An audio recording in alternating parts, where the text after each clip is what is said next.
عشق کی ابتدا کہاں سے ہوتی ہے، عشق کی شروعات کہاں سے ہوتی ہے، عشق کا آغاز کیا ہے، عشق کی ابتدا کیا ہے؟ وہ مشہور اور معروف حدیث قدسی ہے، کنت کنزا مخفیا فاحببت ان اعرف فخلقت الخلق۔ اللہ تعالیٰ فرماتا ہے کہ میں ایک چھپا ہوا خزانہ تھا، میں نے چاہا کہ میں پہچانا جاؤں، فخلقت الخلق، تو میں نے مخلوق کو پیدا کر دیا۔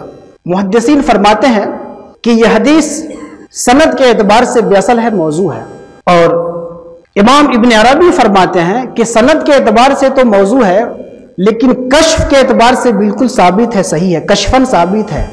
سندن موضوع ہے لیکن بزرگوں کے کشف کی روشنی میں یہ چیز بالکل ثابت ہے۔ اب آپ کہیں گے کہ جب سندن موضوع ہو گئی اور ہم لوگ اتنے بڑے ولی نہیں کہ کشف کر کے اس کو جانچیں، تو سندن بھی ایک معتبر حدیث نہیں ہے، کشفاً ہمارے پاس کشفی نہیں، تو ہم کیسے اس کو جانچیں کہ حدیث صحیح کہ غیر صحیح ہے؟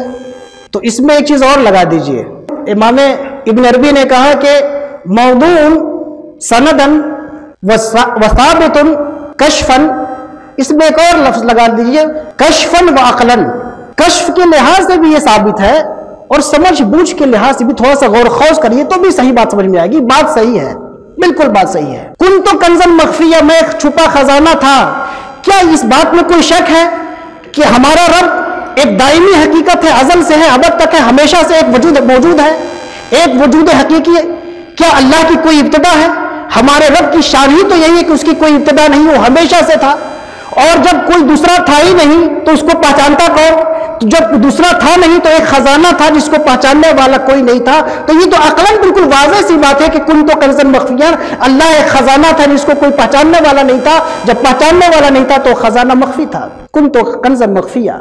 اب اس کائنات کو اللہ ہی نے تو پیدا کیا، اس پر بھی ہمارا ایمان ہے، اور جو پیدا کیا ہے تو چاہا ہے تبھی پیدا کیا ہے، اگر چاہے تو پیدا نہیں کیا ہے، تو یہ تو بالکل کلیئر کٹ بات ہے کہ اگر یہ حدیث نہ بھی ہو تو بھی بات واضح ہے کہ اللہ ایک چھپا ہوا خزانہ تھا، اس نے چاہا کہ میں پہچانا جاؤں، اس نے چاہا کہ اس کی پہچان ہو، اس نے اپنی پہچان کے لیے کائنات پیدا کر دی، تو یہ تو عقلاً بھی بات سمجھ میں آتی ہے، کشفاً بھی بات سمجھ میں آتی ہے، اور سند اگرچہ اس کی مضبوط نہ پائی گئی۔ تو عشق کی شروعات کہاں سے ہوئی؟ تو عشق کی شروعات سے پہلے حسن کی شروعات ہو رہی ہے۔ ایک حسن مطلق موجود تھا، ایک حسن لم یزل ہمیشہ سے موجود تھا، اور اس نے چاہا، چاہت کہاں ہوئی؟ عشق کہاں ہوا؟ اس کے اندر ہوا۔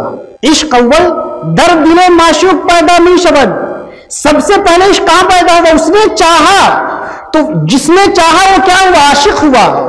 عشق سب سے پہلے رب کے اندر پیدا ہوا، رب سب سے پہلے رب کو عشق ہوا، رب کی ہاں عشق ہوا، اور رب کا عشق کس سے ہوا؟ کہ میں پہچانا جاؤں، میں نے چاہا، عاشق کون ہوا؟ رب ہوا، اور عشق کس سے ہوا؟ کہ میں پہچانا جاؤں، عشق بھی خود سے ہوا، وہی عاشق ہوا، وہی معشوق ہوا،